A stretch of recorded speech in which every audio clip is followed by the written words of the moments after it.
My hand trembled as I set down my coffee cup. Christmas Eve dinner at my son's Manhattan penthouse, and he had just asked me the question that would unravel everything. "Mom, how's the bakery renovation going? Rachel's been sending you the $15,000 every month for the past 8 months, right? That should cover the contractors by now." I stared at my son. My brilliant son. The neurosurgeon who had worked his way through medical school while I cleaned office buildings at night.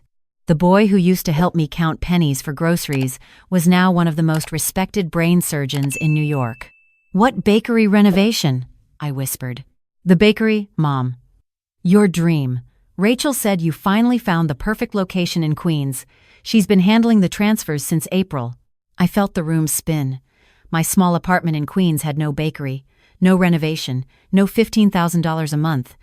I had been surviving on my Social Security check and the occasional odd job mending clothes for neighbors.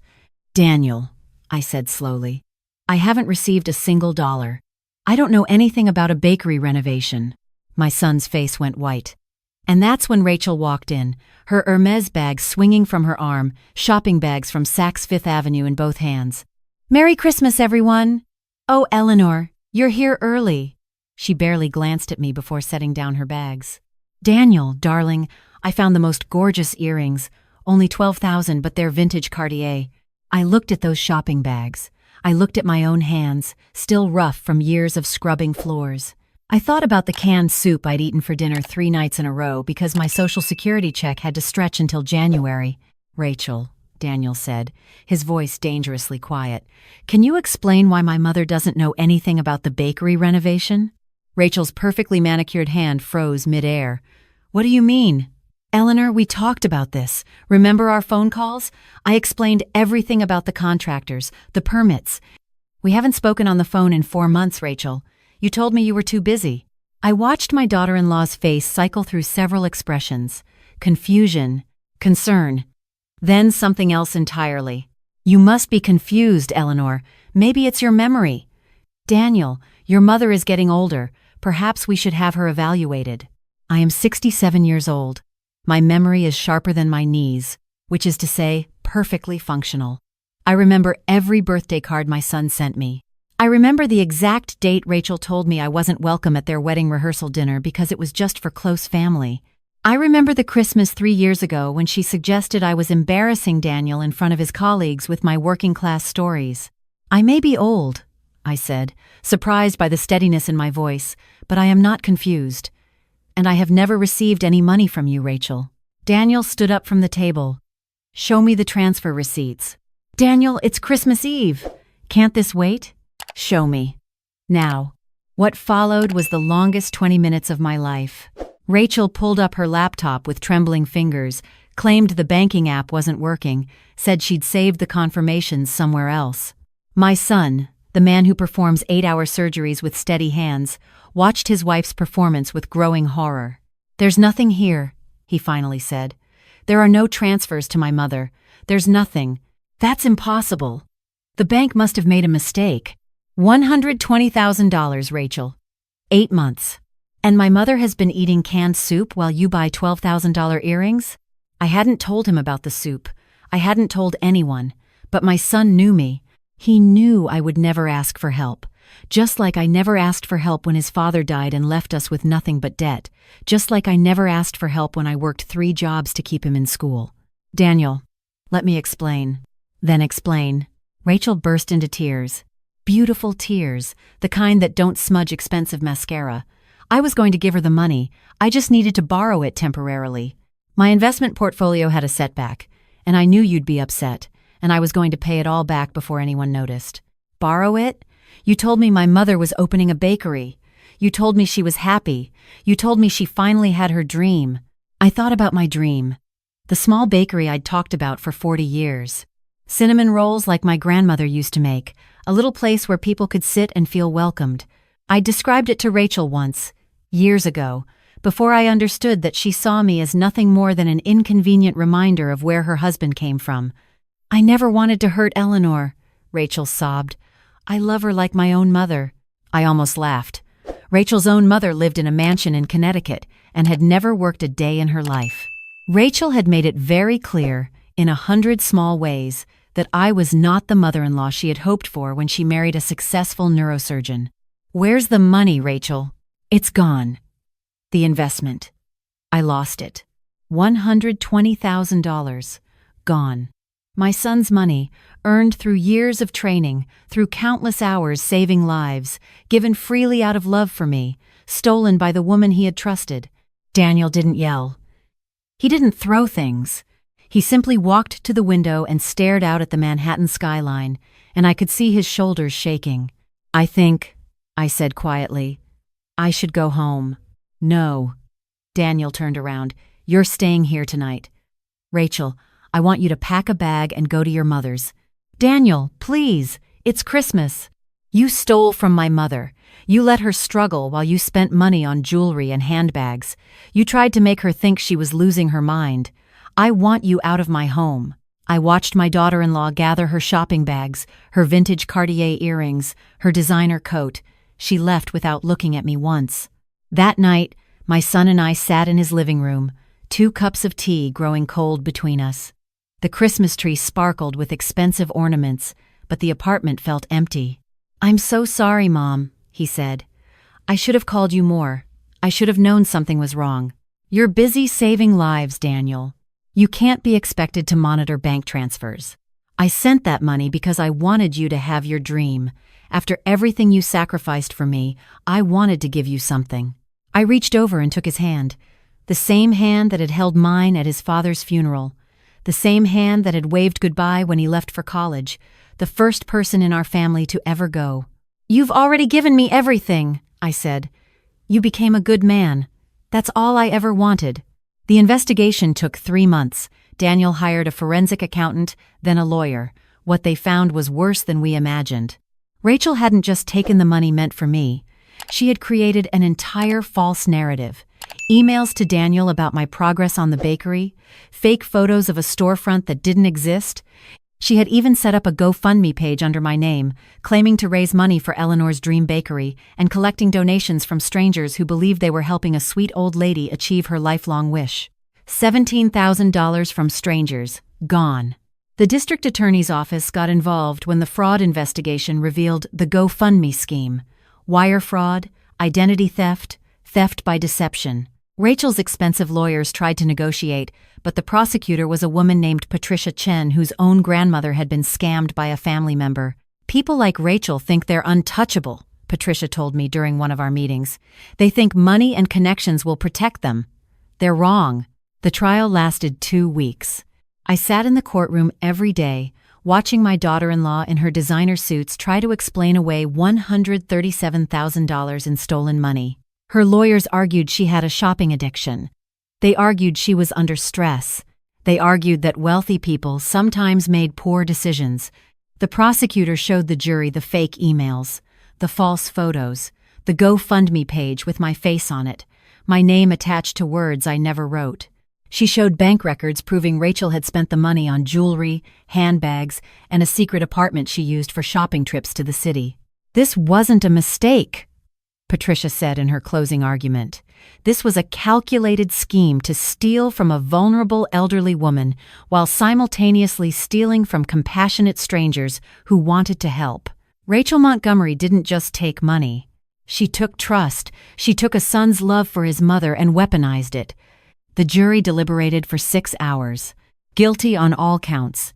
Rachel was sentenced to 4 years in state prison, plus full restitution. Her trust fund, which she had hidden from Daniel throughout their marriage, was seized to pay back every dollar. I didn't feel triumphant watching her led away in handcuffs.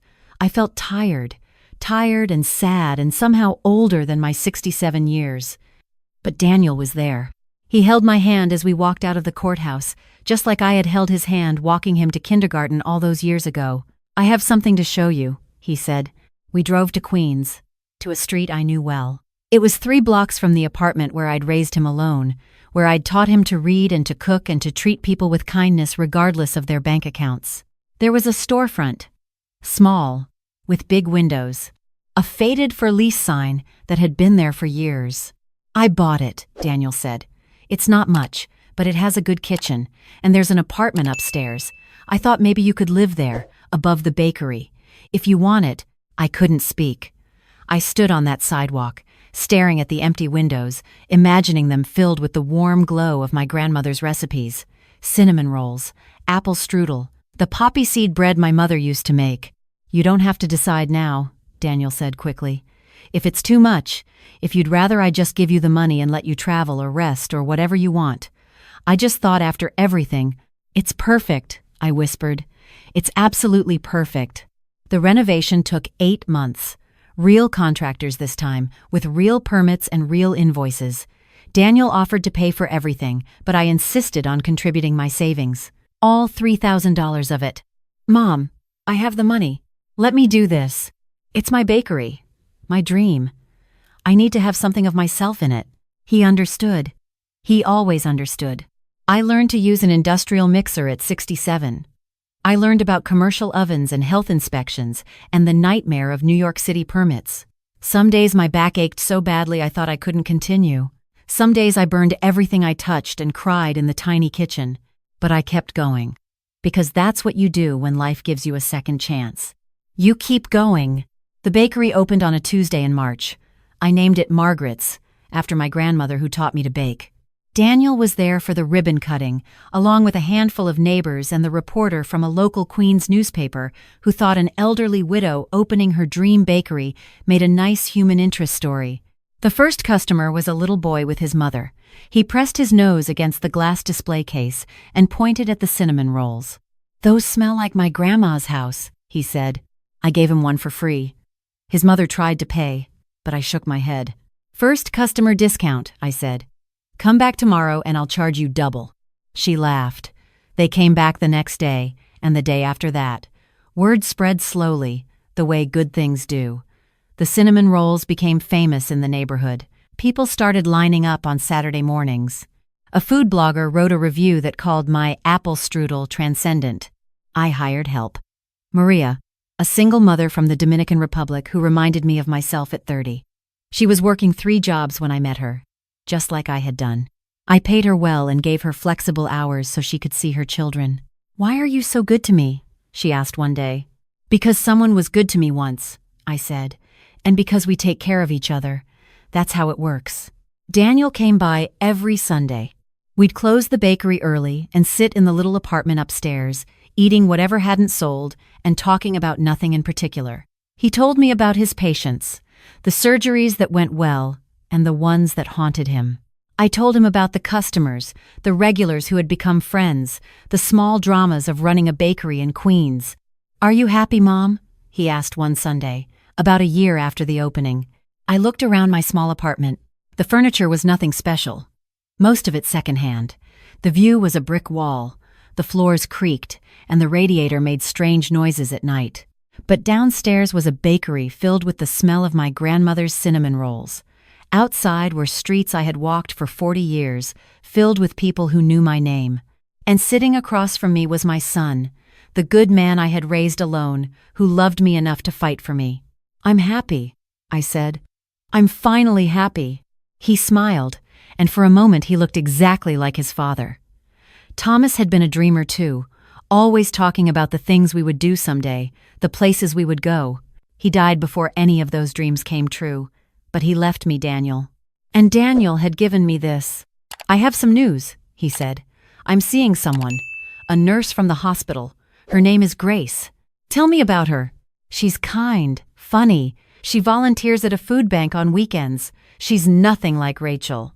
When do I get to meet her?" He laughed. "Soon.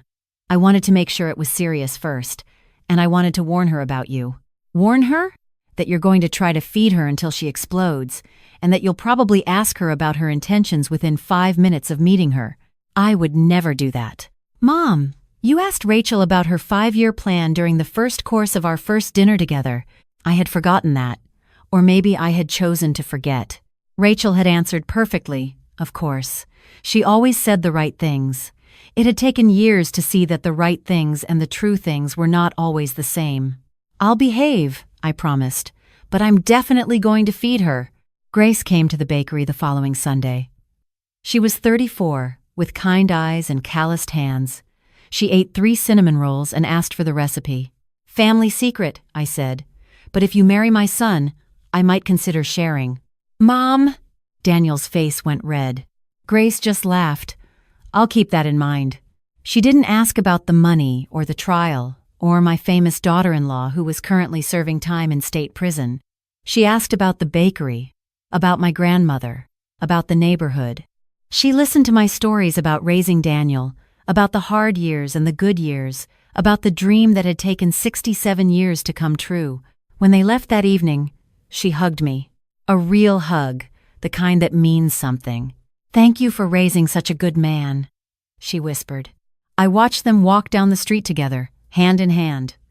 My son looked happy, truly happy, in a way he had never been with Rachel.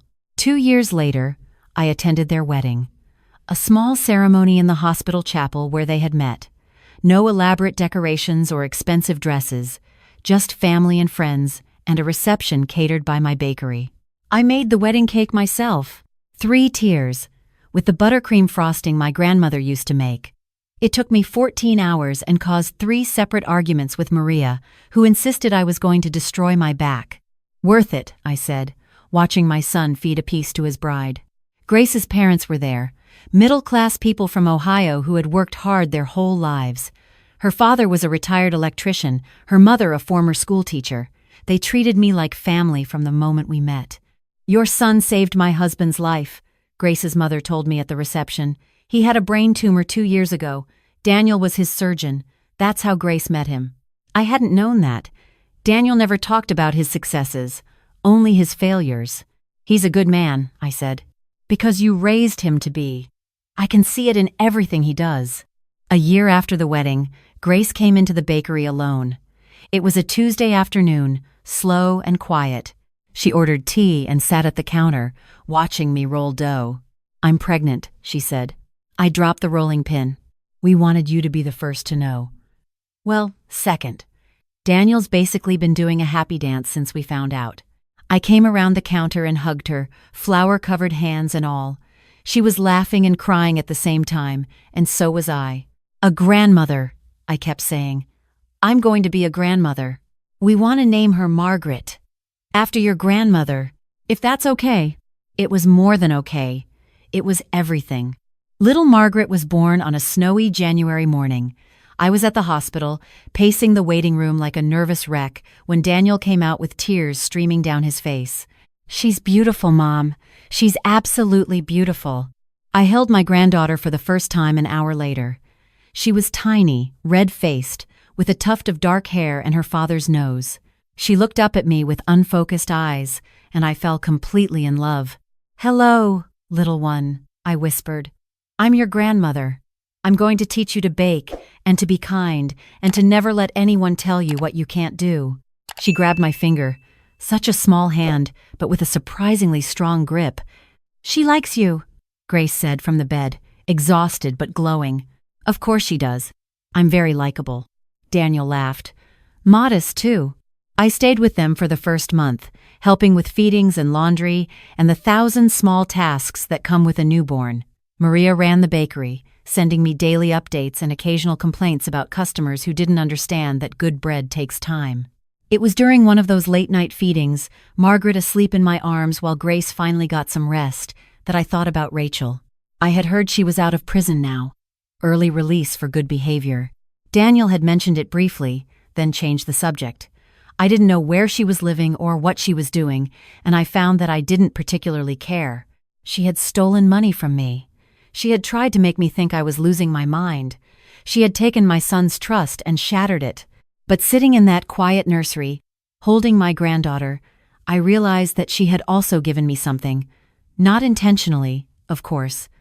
But her betrayal had brought Daniel back to me. Her cruelty had clarified what mattered. Her theft had somehow led to this moment, this perfect moment with Margaret's warm weight against my chest. I wouldn't thank her. I wouldn't forgive her. But I wouldn't carry the anger anymore either. It was too heavy, and I had better things to do with my remaining years. Margaret is 3 now. She comes to the bakery every Saturday with her parents, sits on a stool in the kitchen, and helps me make cinnamon rolls. She's terrible at it. She gets flour everywhere and eats half the dough before it's baked. She is the most wonderful thing that has ever happened to me. "Grandma," she asked last week. Why do you like making bread so much? I thought about how to explain it to a 3-year-old. The years of dreaming, the daughter-in-law who almost destroyed that dream, the son who gave it back to me. Because it makes people happy, I finally said. And making people happy is the best thing you can do. She considered this with the serious expression only toddlers can manage. Then she nodded. I want to make people happy too. Then you will, sweetheart. I promise you will. Daniel came into the kitchen then, Grace behind him. They watched Margaret very seriously mixing ingredients in a bowl, her face scrunched up in concentration. She gets that look from you, Mom, Daniel said. The stubbornness? Definitely from me. I was going to say the determination. But yes, also the stubbornness. We laughed together, the 4 of us in that small kitchen, flour dust floating in the afternoon light. My son, who had become a better man than I ever could have hoped. His wife, who had healed the wounds his first marriage left behind. My granddaughter, who carried my grandmother's name and my grandmother's spirit. This was the dream. Not the bakery, though I love it. Not the cinnamon rolls that have become famous in Queens, though they make me proud. Not even the financial security that came from finally having something of my own. The dream was this: family, love, the knowledge that everything I had sacrificed, every floor I had scrubbed, every night I had spent worrying about bills or Daniel's future, or whether I would ever amount to anything more than a cleaning lady from Queens, it had all led here. Rachel had tried to take my dream. Instead, she had given me something better. She had given me this story.